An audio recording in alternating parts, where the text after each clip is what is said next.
Right, Ryan, you heard this new tune? Auburn sucks. I like trucks. I mean, you like trucks, don't you? Yeah. Auburn sucks. Auburn does suck. But I like trucks, too. I don't care for Auburn. Nah, I don't care for Auburn either. Care for Auburn. See, guys, now we have an auto-tune machine. Well, we're making our own music. But that wasn't our own music. Oh, we're live. That was a new track. Yes, Matt, we are live. Well, Welcome. I guess we lip sync. Your move, Jimmy Fallon.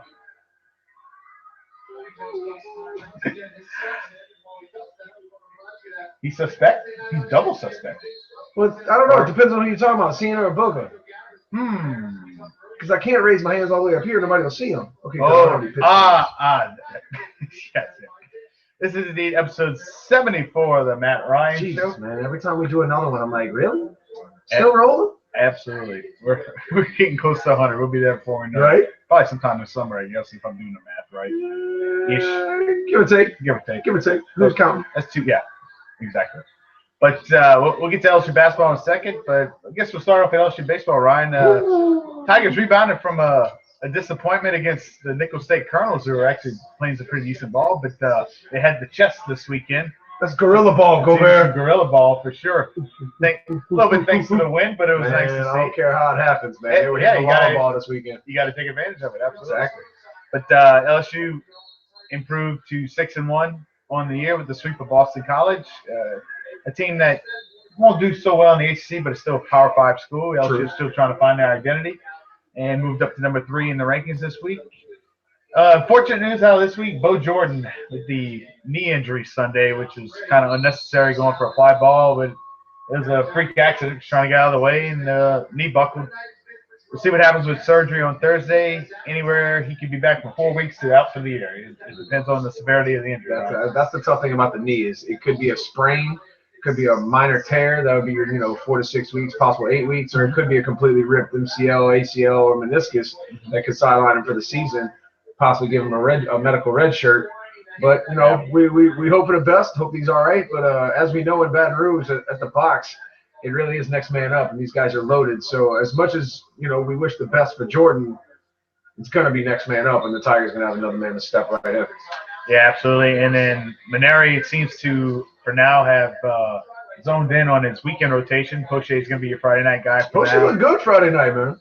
Poche's numbers look pretty good for Friday night. He's doing pretty well. He slowed down a little bit. Well, actually, it was a little bit of a slow start, but it was because of the errors. I think Poche made 2 himself, which was uncharacteristic, but did a good job of keeping his composure, and ended up going 6 innings, I believe it was. And then Lane did pretty well, I thought, on Saturday. He went about, I want to say he may have gone 6 innings. I think it was well. 6. So it was nice to see him get extended a little more. And then Godfrey, I thought, pitched very well the first 4 innings. Did a good job controlling the walks, and ended up getting into the 5th inning. I think that's exactly what it did. I think he pitched 5 innings, got the win. Only gave up, I believe, it was 1 run. And it's nice to see the LSU weekend rotation, getting deep into the ball. Or, well, not super deep, but at least make it to the 5th or 6th. Yeah, this early in the season. Quality start. There we go. Quality start. Quality and start by the Tigers. Especially this early in the year with the cold weather, which you never think. Right. Pearson threw a solid 30, 35 in his outing on on Saturday afternoon? Yeah, he threw Saturday. Saturday afternoon, he threw he threw Friday night for the second game because remember they played a double header. That's right. That's what it was.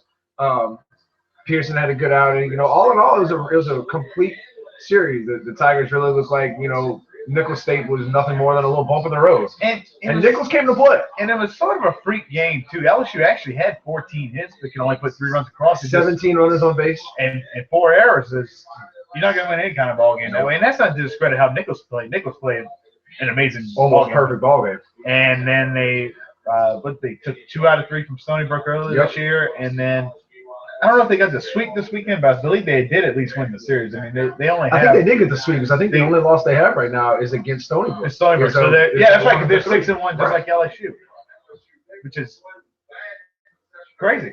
I mean, but the quality of competition speaks volumes, really, truthfully. But you know, at the end of the day, baseball is much like basketball. When the best 9 are on the field, Yes. anything is possible. You know, it's not like football where Nichols versus LSU would be a one-sided ass kicking. You know, Nichols versus LSU on the baseball field, you got the right guy on the mound and the right 8 behind him. You never know what can happen. That's just the way it works. And last time that did happen, LSU won an after title. So I'm going on trends here. Not going on trends. Baseball is full of the trends and traditions, and not breaking that kind of stuff. Not that I'm saying we should lose to Nichols every year. No. But the one thing I will take away, Matt, from the 2 performances so far against Kansas in the 3-game series and against Boston College is that this early on with the youth of our pitching staff, yes, they are showing. I don't want to say dominance because Nola was dominant, Gosman was dominant, but they're showing a lot of control. They're showing they're placing their pitches right, and the infield is playing fairly well. We've had a couple of errors early on, but this is a young team that could really grow into their own, moving forward into the season. Yeah, it was nice to see him in the 3rd game against Boston College finally find that groove, ripping them, fielding, and then of course the hitting was. What was the final against Boston on the Saturday game? It was like 16-2. It was about 2 feet from being 20-2 when I believe it was Connor Hale was literally about 1 or 2 feet away from a grand slam that was about 2/3 of the way up the foul pole. I mean, he crushed it. And of course, out there complaining about a 16-2 victory. Right. With the way it was going, it was getting pretty fun to watch. I mean, he was that close from having another home run in that game for sure. And then Cade Savick is just tearing the cover off the ball with that right now. He's got 3 of LSU's 5 home runs this year. Jared Foster, where does this come from? He's cannon. Yeah, I think LSU may start finding their groove with a little bit of a platoon where if you have a lefty pitching, you can bat Foster and play him because he's the righty, and then Jake Fraley could go against the right-handed pitcher because he's a lefty, and they both play the outfield, and you keep Stevenson and Laird. I mean, you got 4 guys right there, even with the Jordan injury, that are starting the outfield possibilities. I mean, or even not to mention the quality of play you get in the field from them. Not just at the bat with Stevenson, consistently over 300 now. Laird, you know what you're going to get. Yes. And then, whether it be Foster or refresh my memory. Foster or who you rotate now to Foster? Jake Fraley. Fraley. Thank you. Sorry, I had a brain fart. Any one of those 4 bring speed, bring quality, bring practically errorless play in the outfield. And I mean, like Matt just discussed, the quality of play at the bat. When you've got those options, kind of makes you a dangerous team no matter who's on the mound.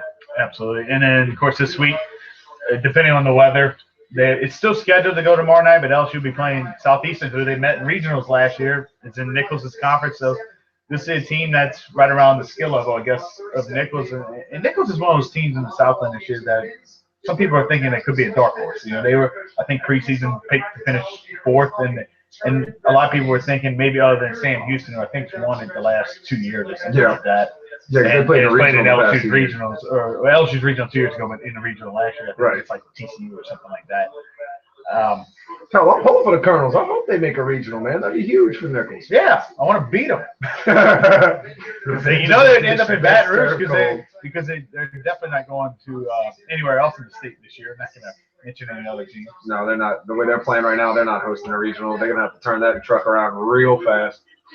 What they even do, they can just head east on Interstate 10. That they could, maybe for a quick 1-hour trip and then go back home. Yeah. And stay there. Little sisters. And then, of course, LSU this weekend takes on the Protractor Series, taking on Dartmouth in their annual Play in Ivy League School Series. What's the Houston Challenge? Houston Challenge, it's first weekend of March? Yes. Okay, next weekend. So, yeah, not this weekend, but next, because it's like the 6th, 7th, 6th, 7th, and 8th. That's it. And this is LSU's kind of last chance to find a groove before they play their toughest non-conference competition by far, including Friday, a rematch with the team that eliminated them in Houston in Minute Maid Park in their own backyard. In a hitter's park. Will probably be virtually a home game for LSU every time because LSU is a huge base. LSU's going to probably have 10,000 fans. I'd be willing to put money on it, Matt. That in Minute Maid against Houston, there will be more LSU fans than there will be Cougar fans. Oh, absolutely. Yeah, man, it's sad that the city of Houston has more LSU fans than it does University of Houston fans. At least in the baseball. Yeah. And then, of course, playing Nebraska and Baylor, two very tough challenges. So It'll really gear us up for heading into conference play in a few weeks. Exactly. It'll get LSU ready for conference play when the SEC is always at the top of the echelon. Right. And, how many did we bring to the regionals last year? Wasn't it 10? Yeah, we set a record. I think it was actually it might have been 11. It was like ridiculous. Yeah. For almost the whole conference makes it to the playoffs. Ridiculous. And we got to go through the whole conference in a season. No big deal. Yes. Next up, switching to the hardwood, LSU basketball avenging a disappointing loss to Auburn earlier this year, a couple weeks ago, by going into their own house to use a Nick Saban phrase, made their ass quit. Literally. 23-point victory on the road. That's a statement win that LSU needed. It's crunch time. They're up to 20 wins now. Now you're starting to get into some serious talk here, Ryan, down the stretch. Well, the Tigers right now in the bracketology are at an 11 seed. They sit 5th in the SEC at 9-6, 2 games behind, or technically a game and a half behind Texas A&M for the 4th spot, which would ensure the first round bye of the SEC tournament. But also right there is Ole Miss, who LSU right now has a tiebreak with, and play next. If you beat Ole Miss, I don't think we're going to catch A&M. I don't think we'll catch Arkansas. LSU is very alive, I think, to get in the top 4, which gives them the double bye in the SEC tournament. Double bye, excuse me. And I think would virtually assure them a spot in the dance, regardless of how the SEC even if they go 0-1 in the SEC tournament. But it's a lot of ball left. As you guys know, Matt and I are two of the harshest critics when it comes to anything purple and gold, whether it be gymnasts, track and field, of course, the big 3, baseball, football, basketball. By the way, props to LSU gymnastics. 2 big W's, Georgia and Florida. And also LSU softball, 15-0 this year, up to number 7 in the country. Only 3 teams left in the country still undefeated. LSU's 1. Oklahoma. University of Florida is 2, who I think are the defending national champs. And number 3, those redheaded stepchild, ULL. Well, they probably played like three weekend series with Nichols. Well, they did eliminate us Whatever in they our are, own. they are 15-0. They did eliminate us in our own regional last True. year. But, back to the hardwood. Like I was saying, Matt and I are two of the harshest critics when it comes to anything purple and gold. So I'm gonna throw this out there. You go back to Saturday. Saturday. Auburn got the brakes beat out of them by Kentucky. And Kentucky put up 110 points on them. So you could see from Jump Street that Auburn came out here with no effort. But at the same time, it was still a 7-point game at halftime. Auburn came out in the second half, cut it down to 3, and then LSU stomped on the gas, dropped it in the 3rd gear, and never looked back. 15-0 run. I think Auburn went 4.5 minutes scoreless in the second half, between 16 to 11 minutes. Somewhere around it, Somewhere in that gap. And then they went another 3.5 minutes scoreless. So the Tigers really turned the heat up. They went on a 15-0 run. They went on another 9-0 run and ended up finishing this game out with a 23-point victory on the road. I don't care who you're playing. You're playing on the road, close out for a 23-point win. Man, that's quality. That's some real good ball. And LSU now is 5-3 on the road in the SEC. LSU had a total of 5 conference road wins the last 2 years combined. And we're 5-3 this year, 4-3 at home. And 4-3 at home. So LSU has the last 2 at home against Ole Miss and Tennessee, and then the big one on the road at Arkansas, which got picked up by ESPN as their main game of the day. Well, one of the main games of the day. That is next Saturday or next Tuesday? The Saturday, the 7th, I believe. Yeah, it's next Saturday. And we got Ole Miss at home, so we got Tennessee at home, and the final one is Arkansas on the road. Yes. Got it. Three conference games left. LSU sits at 20-8. It's impressive. The good thing is LSU avoided the really, really bad loss against Auburn tonight. They got that out the way. LSU, I think, needs to take care of business against Tennessee at home again. And then it comes down to, one, it takes a little bit of pressure off to where you could afford to maybe drop to either Ole Miss or Arkansas. If LSU takes care of business at home the next 2 games, the Arkansas game really won't matter. It'll depend on it'll matter. Or Arkansas still has to play Kentucky. You catch Arkansas. I mean, it's but they got a 3-game lead on us. But the thing is, then head to head, if you finish tied, you never know. True. Never know. Anything can happen. But this is basketball. At the same time, if you drop on these 2 games at home, pressure's on to win at Arkansas without having to do major damage in the SEC tournament. And Arkansas is the only other top 25 team in the SEC, of course, besides your undefeated and #1 ranked Kentucky Wildcats, who I don't think anybody's catching this year. I think LSU gave them best shot, Miss too. along with Ole Miss and A&M, who brought them to overtime. They are vulnerable, but I thought they played hard against LSU. It seems like the other games they were just lackadaisical, and they got punched in the mouth against LSU, and they ended up being able to pull it out. But I think you'll see it, especially during SEC tournament time, they're going to turn it on in tournament mode, and they're going to be almost unbeatable. And you know that last Tuesday matchup versus Kentucky was on Mardi Gras Tuesday, so of course we weren't reporting live from the studio. But in watching that game, I honestly can say this with conviction and lack of bias is that Kentucky didn't beat us. No, LSU, we kind of handed that game away. LSU gave Tim on silver platter last 3 minutes. 3 minutes we didn't score. The last 3 minutes against the #1 team in the nation, you don't score in a tie game. No, actually, we were winning. We were winning going into the last 3 minutes and blew a lead. They didn't score in the last 3:51 at home. At home. I'm still thinking Johnny Jones may not be the right man for the job, but 20-8 doesn't sound too bad. The thing is, they could easily be 22-6 and 23-5. Actually, it would be more than 20. If it's 20-8, 1-2-6. It would be 24-4. There's 4 games we should have won this year that we blew: State, Auburn, A&M, and Kentucky. Let's even toss Kentucky out. Throw Kentucky out. That still makes us 23-5. Yeah, but then we'd probably be 2 or 3. We should have never lost to Clemson. 24-4. There you go. LSU's that close for being 24-4, but that would guarantee us a top 25 rank. And at worst, what, a 5 seed? Yeah, LSU's probably a 4 or 5 seed. Oh, so we're looking possible Sweet 16. But this isn't horseshoes, right? And right, you're right. This isn't a game of speculation. We're going by what happens on the scoreboard. And now LSU has to earn their way into the tournament. It's there on the. There for the taking. It's there for the taking. Absolutely. Can LSU grab the brass ring, I can't say the ring. The brass ring. And defend home court. That's all you gotta do. Defend home court, and you're in a good position. Starts on Saturday with Ole Miss coming to town. Get out there and support them, guys. I was going to ask you if you wanted to go to the game Saturday, but then I remembered this asshole was going to be neck deep in snow in about 24 hours. So right. Road show next week. Gobert's going to be posted live from from a couple different locations. We're going to be doing all kinds of stuff. We'll be at Breckenridge Mountain. We'll be at the Avs game. We'll be at the Pelicans game on the road. Home team. Give them some love back as they probably dominate the Nuggets. Maybe with Anthony Davis, I don't know. Anderson's going to be out for a few weeks. Yeah. Messed up labrum. He just can't stay healthy for a full 82, man. Yeah. Can't stay healthy. One other big news before we guys let you go. I have a source, as we so like to joke about in the League of Extraordinary Gentlemen, who has an inside line to high school football recruiting. I'll just leave it at that to protect my source.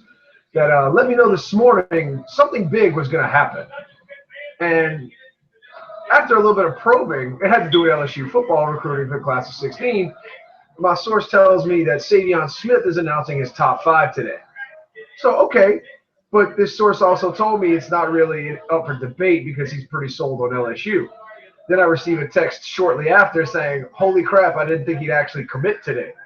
This was about 15 minutes before Bleacher Report and LSU Sports on 247sports.com and everybody else blew up on social media saying Savion Smith, the #1 cornerback in the class of 2016, is 100% committed to LSU. That has spurred a chain of events. A quarterback recruit, who is related to Kevin Tolliver, who was the #1 recruit of 2015 LSU. Who will be KT2 this year. That's right. That's right. A quarterback who is related to Kevin Tolliver tweeted to Savion Smith, looking forward to playing with you, #GoTigers. Creates a dilemma for the 26, and his name is not Felipe Franks. Guys, stuff's about to get real interesting in Death Valley over the next 2 years because I'm telling you, Savion Smith and Coach Ogeron, this is from the inside line, have a great relationship.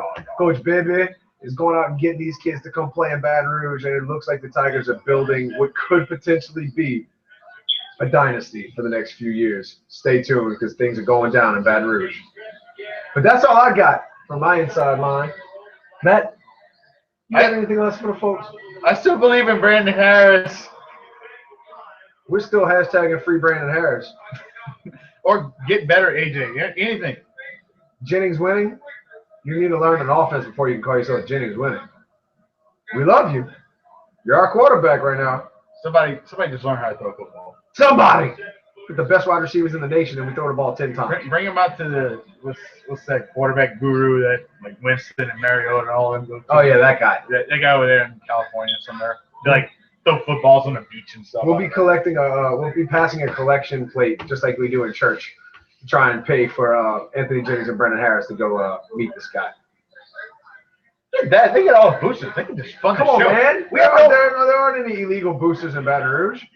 No, I mean, LSU Athletic Department has money. They can okay. pay for it. All right. We need money. We have no money. Yeah, we're still working on some endorsement deals. Lucy still has yet to call us back. Lucy's in some turmoil these days. With let's just leave it at that. I don't know. There's some drama going on. Uh-oh. At least there's no more drama in Drama House. Take it as that. No more drama in Drama House, and I'm okay with that. Just for the day. Well, this guy's got some packing to do. I got some food to eat. We don't really know what else the hell to say to you guys except good night, America.